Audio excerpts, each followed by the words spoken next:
En una sesión solemne, la Asamblea Legislativa Capitalina entregó la medalla al mérito en ciencias a 5 científicos reconocidos. Se trata de Alfonso Escobar Izquierdo en neurociencias, a Julieta Fierro Gosman en divulgación científica, a Sergio Reba Musev en biotecnología, a Patricia Elena Clark Peralta en ciencias médicas y a Sergio Viñals Padilla en innovación aeroespacial.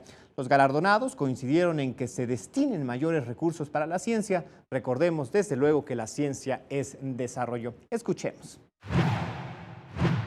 Hago un llamado a esta Asamblea Legislativa para que redoble esfuerzos para hacer de esta nuestra Ciudad de México un faro del conocimiento y a impulsar a sus partidos políticos para no condenar a las instituciones de conocimiento a un austericidio acelerado.